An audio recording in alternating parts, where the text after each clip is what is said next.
E a dissertação, ela surge de uma leitura de Heidegger, que eu já vinha fazendo desde a graduação. E já na graduação, eu já tinha topado com essa nota de rodapé, já tinha lido o Ivan Illich, mas nunca achei que fosse virar algo. Mas quando eu precisei encontrar um tema, na época, surgiu o interesse porque juntava filosofia e literatura e porque foi uma conversa boa. Então eu comecei a estudar a nota 140 do Sem Tempo, que diz que em seu conto, Morte de Ivan Illich, Tolstói expôs o fenômeno do abalo, do colapso, do morte impessoal. Então, a princípio, eu separei a nota nos conceitos principais que ela podia ter, que acabou sendo bastante do Sem Tempo e bastante também do Ivan Illich. Do Tolstói, eu li basicamente o Ivan Illich, alguns outros livros e eu li uma biografia do Tolstói, bem completa, bem grande, que me ajudou bastante a entender algumas coisas do livro do Ivan Illich. A minha teoria, minha tese principal, é que dentro do Ivan Illich, o colapso impessoal do discurso acontece quando ele está tentando entender o que é isso, a morte e o morrer, e ele se depara com o discurso, e ele lembra do silogismo lógico que ele aprendeu na escola. E do Caio. Caio é um homem, os homens são mortais, logo Caio é mortal. E aí ele pensa, eu sempre consegui entender que Caio, o homem abstrato, ou que qualquer outra pessoa pudesse morrer. Mas a lógica não me ajuda a entender que eu também vou morrer. Então, esse é o silogismo, Caio é mortal, você compreende que os outros são mortais. Então você se mantém no morre-se, os outros morrem. Só que você não entende, a lógica não te ajuda a entender que você também morre. E o Heidegger diz que a gente pensa na morte, na maioria das vezes, como uma coisa que é altamente provável.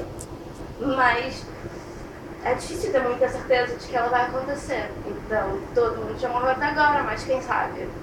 Tem alguém, quem sabe eu não vou morrer, quem sabe até eu ficar velhinha, tem alguma cura para a mortalidade, ou cérebro artificial, e a gente está sempre tendo esperança de que não vai morrer. E então a gente se mantém num discurso impessoal sobre a morte. A gente sempre afasta a morte, botando ela para um dia muito longe, ou botando ela para os outros. E o Heidegger vai dizendo, ao longo do seu tempo, que a morte do outro, ela ensina muito pouco pra gente sobre a nossa morte, porque o outro morre. Tudo bem. A gente pode até sofrer, mas não é ainda a nossa morte. Então a gente aprende muito pouco sobre a nossa morte pela experiência da morte do outro. Então tem que ter algum outro jeito de sair desse discurso do impessoal. Pro Ivan Illich foi quando ele percebeu que a lógica não dava conta. Mas o Ivan Illich, ele já vinha num processo de que ele estava doente e de que ele sabia que a morte ia chegar para ele mais cedo ou mais tarde, porque ele não estava melhorando. Só que, no geral, cotidianamente, as pessoas que não estão doentes, que não estão tão prontas para a morte, elas evitam o pensamento sobre a morte. Então, de algum jeito, esse discurso do morre-se, segundo Heidegger, ele influencia no jeito que a gente vive a vida. Porque quando a gente afasta tanto a morte, a gente tem a crença de que vai ter sempre outro dia, de que vai ter sempre outra chance, de que vai ficar tudo bem. E aí acaba decaindo no impessoal, que é vivendo sob o olhar da opinião pública e se deixando levar nesse olhar. Então, a gente vai vivendo como se deve.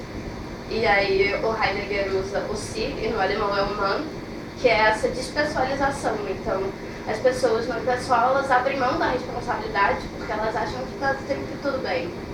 O impessoal, segundo Heidegger, uma tendência de facilitação, de familiaridade, em que as pessoas vão ficando confortáveis no mundo e na pele delas e nos hábitos. O impessoal surge porque Nós vivemos em sociedade, não existe um homem isolado, uma pessoa isolada, existe sempre a humanidade, uma família, uma turma, a gente está sempre em relação às outras pessoas, e nesse ser com, por vezes, e na maioria das vezes, a gente se remete tanto às outras pessoas, que a gente se mistura tanto às outras pessoas que acaba perdendo algo como um ser próprio. Então surge a questão também, se existe um ser próprio, se existe uma autenticidade, se as pessoas conseguem alcançar essa autenticidade. Bom, para o Heidegger, quando você está pensando no Morris, você não consegue chegar perto dessa autenticidade porque você está vivendo impessoalmente, porque você está sempre se deixando levar numa maré de impessoalidade. Mas tem uma coisa que pode romper com a experiência do impessoal, mas pode não ser para sempre, você acaba retornando para o impessoal, que é a angústia. Porque a angústia, ela faz a pessoa se remeter a si mesma. Como? Ela mostra para a pessoa que ela também é ser para a morte. Que não são os outros, são ser para a morte, mas que cada pessoa individualmente é ser para a morte. Ser para a morte, para o Heidegger, é ser para a vida, que é experimentar todas as finitudes que a gente vive ao longo da vida. Que você deixa de ser criança e passa a ser adolescente, e adulto, e velhinho, e a existência aberta. Então, a gente vai, no mesmo dia, experimentando muitos modos de ser, como professor, estudante, pai, filho, e a gente vai assumindo muitos modos de ser. E nesses modos de ser, que a gente vai assumindo porque a nossa existência é aberta, a gente vai experimentando muitas finitudes. Muitas coisas na nossa vida vão acabando. Só que quando a gente está na experiência do impessoal, a gente não está notando que as coisas acabam e a importância que essas coisas têm. A gente está esperando uma grande finitude no fim da vida, que é o fim da vida, e acaba não percebendo as experiências que a gente vai tendo e que vão nos conduzindo ao fim da vida. A gente não percebe que a gente está se construindo, que a gente está se moldando e que cada experiência é uma nova experiência. E a angústia, quando ela te remete para a sua morte, não como uma possibilidade lá na frente, mas como uma possibilidade que está espreita em todo segundo, a angústia coloca a pessoa num estado de alerta para o fato de que a morte é possível, ela é real. E não é só o outro que morre, mas você também morre. E quando isso acontece, por um momento você para de olhar para os outros, você para de estar decaído, você para de procurar o seu ser no ser dos outros, no pessoal, e você se remete ao ser, você se remete a você e você pensa, uau, eu vou morrer também. E é quando você pensa que você também pode morrer, a sua atitude diante da vida e diante dessas finitudes da vida, ela fica um pouco diferente. Você, ao mesmo tempo que no fim da experiência da angústia, você pode voltar a agir para o pessoal e quando tentar lembrar ou tentar dizer o que aconteceu na angústia, você diz, eu me angustiei diante de nada. Por quê? Porque para o Heidegger existem dois tipos de fala, dois tipos de discurso que as pessoas podem ter sobre o mundo. Um é a fala e o outro é a falação. A falação é o modo decaído da fala, em que a gente está cotidianamente falando sobre as coisas sem buscar profundidade sobre as coisas. Então a gente está sempre falando en passant sobre as coisas e reproduzindo o que a gente ouviu. Então, na falação tem pouca criação e tem muita cópia. Então a gente está deixando de usar a fala que cria o mundo, que ao dar nome para coisa, segundo Heidegger, dar nome é uma coisa muito importante, porque uma coisa só vem à luz no mundo quando ela ganha um nome. Então, uma coisa sem um nome é uma espécie de nada ainda. E na experiência da fala, as pessoas dão nome às coisas e criam o mundo, moldam o mundo e moldam a si mesmas. Mas na experiência da falação, elas só reproduzem. Então, inclusive o próprio ser, ela está dizendo sobre si o que os outros dizem sobre ela. Se perguntado quem é você, no geral, as pessoas no pessoal, elas responderiam eu sou professor, ou eu sou bailarino ou eu sou pedreiro. Aí elas respondem com o que elas fazem, não dando muita... não pensando muito no que elas são para além dessa ocupação. Elas não são só o que elas fazem, elas são mais que isso. Até porque elas só fazem isso em um período, nos outros períodos elas são outras coisas. Então elas também falam sobre si pessoalmente, então elas também se compreendem pessoalmente. Mas você pode, depois da experiência da angústia, falar na falação, falar, não aconteceu nada. Então você abre mão da experiência da angústia e você volta a viver impessoalmente suas finitudes. Mas, para entender o que aconteceu na angústia, o Heidegger diz que você precisa se abrir para esse outro tipo de fala, que é a falação. Que assume as coisas pelo nome que elas têm. Ela assume eu morro, por exemplo. Ela assume Sara. Ela assume a radicalidade do nome das coisas. E isso abre o mundo de um jeito diferente. Porque ao chamar o nome da coisa, você, segundo Heidegger, convida essa coisa para a compreensão. Então, se eu falo da morte como morte, eu me abro para compreender a morte de um jeito. Mas se eu falo da morte como morre-se, eu me fecho para a experiência da morte. Eu afasto essa experiência e me mantenho numa não compreensão da falação. Então, cotidianamente, quando falo no morre-se, não compreende-se a morte, segundo Heidegger, por um problema de linguagem. Porque você está falando sobre a morte com um nome mais suave, você está suavizando a morte. E ele diz que essa experiência é tão forte para as pessoas que mesmo diante de alguém no leito da morte, as pessoas falam que você vai melhorar, você vai sair dessa, você vai voltar para a sua vida cotidiana. Mas elas não fazem isso no intuito de enganar a outra pessoa. Talvez elas façam para se enganar também, mas talvez não seja só para se enganar. Talvez elas realmente acreditem nisso, porque acreditar na morte é uma coisa muito assustadora. Então, acreditar no morre-se é se proteger da radicalidade do eu morro. E diante da angústia, diante do eu morro, diante de saber que eu morro, essa experiência do morre-se pode entrar em colapso, mas também não pode. As pessoas podem sair da experiência da angústia e retomarem pro pessoal e olha, outra coisa está acontecendo e sendo levado pela curiosidade e mudando de assunto e no fim não aprendeu o que a lição da angústia estava tentando ensinar. No parágrafo 40, o Heidegger diz que é uma experiência rara, que muitas pessoas podem passar por elas, mas muitas pessoas não entendem. O Ivan Illich, quando ele vai ficando doente, ele vai se angustiando e ele vai se deparando com o próprio ser para a morte. Só que para ele não ia ter escapatória, porque ele de fato viria a falecer. Então, diante da angústia e da doença, ele precisa parar de trabalhar e ele começa a pensar na própria vida. E é engraçado porque ele é um juiz, então ele coloca a vida dele em julgamento. Ele fala, bom, agora o julgamento vai começar. E aí quando ele começa a pensar, ele vai pensando, eu estava tendo um sucesso na vida, e as pessoas estavam dizendo que eu estava indo muito bem. Mas quando eu estava subindo uma montanha, as pessoas acreditavam. Na verdade, eu estava descendo essa montanha, eu estava indo de encontro para a minha morte. Então, qual é o sentido da vida? Qual é a esperança se no fim você vai necessariamente encontrar a morte? Então, ele se vê condenado à morte. E ele vê que todo mundo também está condenado à morte, que não tem outra opção. E aí, ele percebe que todas as outras pessoas do círculo social dele levam uma vida muito parecida.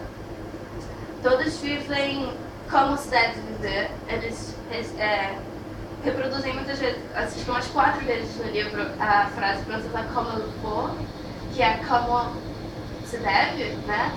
E aí todo mundo tem os mesmos hobbies, todo mundo está tentando ascender na carreira, todo mundo está tentando ter um bom casamento, que não é muito diferente dos dias de hoje, porque as pessoas ainda estão tentando alcançar esses objetivos. E no fim da vida o Ivan Illich olha e diz, por quê? Por que eu estava tentando alcançar esse objetivo? Só porque as pessoas estavam me dizendo que era o alcançável, que era o que eu devia querer? Ele se dá conta de que ele viveu a vida dele toda buscando aprovação pública de cada uma das ações dele e que ele tinha tido uma vida completamente impessoal, ordinária, igual a de todo mundo. E no leito da cama dele, da morte, ele vê que os filhos, que a esposa, que os amigos, que todos eles estão tendo a sua existência, mas por algum motivo ele não conta pra eles. Muitas vezes ele não consegue conversar com as pessoas do círculo social dele porque ele diz, por que eu diria isso? Se eles já não iriam entender.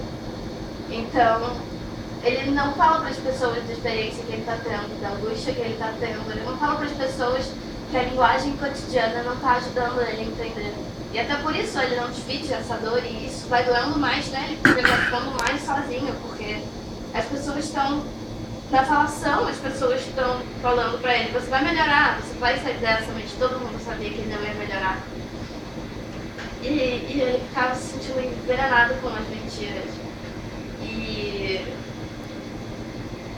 E na angústia, ele se vê remetido a si mesmo. Quando ele põe a vida dele em julgamento, e ele vê que ele viu pessoalmente, ele pensa, mas isso bastou? Não bastou, já não tem mais tempo. Então,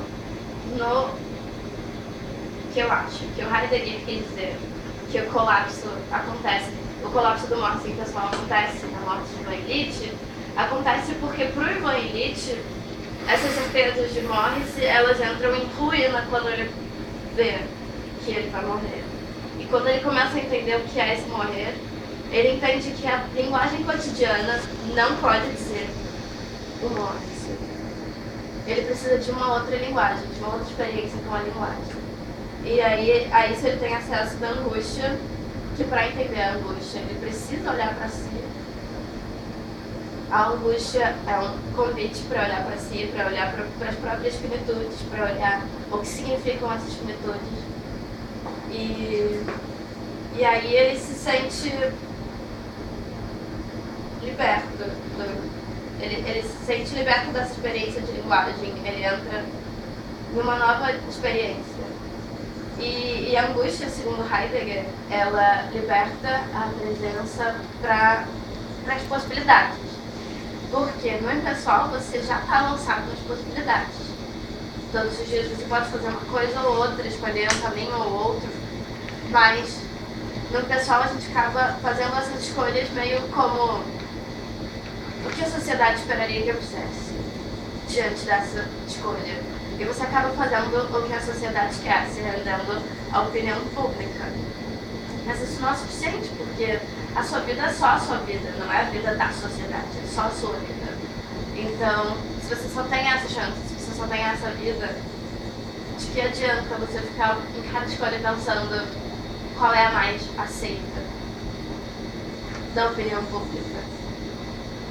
Quando você tem a certeza da sua morte, mesmo, faz ficar muito pequeno o que os outros pensam das suas escolhas, o que os outros pensam de você. Quando você tem realmente certeza da sua morte, você quer viver, você quer fazer muito bem essa escolha, você quer ver muito bem esse dia, porque ele literalmente pode ser o último dia. Então, quando você tem essa experiência do colapso do morte pessoal, você pode assumir o seu eu, mas isso não significa que você... Mas isso não significa que você vai assumir pra sempre e que você vai ser autêntico o tempo inteiro. Você ainda vai estar preocupado com a opinião pública. Você ainda vai estar preocupado com o que vão pensar de você. Você ainda vai querer sucesso, você ainda vai querer as coisas que cotidianamente se quer. Mas você vai querer isso de um outro jeito, porque você vai pensar, mas é realmente isso que eu quero, isso vai me fazer feliz. Você vai botar as coisas em uma nova perspectiva, porque você sabe que esse pode ser o seu último dia. E isso muda tudo. Quando o Ivan Illich percebe que todos os dias podem ser o último dia dele, pra ele já é muito tarde. Porque ele já não tem mais força, já não tem mais saúde pra fazer nada. Mas acontece uma coisa muito interessante pra mim no final do livro. Bem no final do livro, que ele procura a dor dele e ele fala, ela tá lá. E ele procura o medo da morte. E ele percebe que o medo da morte já não tá mais lá. Porque quando a morte vem, você já não vai mais estar aqui para fazer essa experiência. A morte é a possibilidade da impossibilidade, porque quando ela chega, você não está aqui. E ele faz as pazes com a dor dele, ele faz as pazes com a morte dele. E só quando isso acontece, quando ele se liberta desses julgos, ele consegue ter alguma paz e ele morre. E é interessante que a última frase do livro é: ele se detém ao meio, ele respira, se detém ao meio e se inteiriça.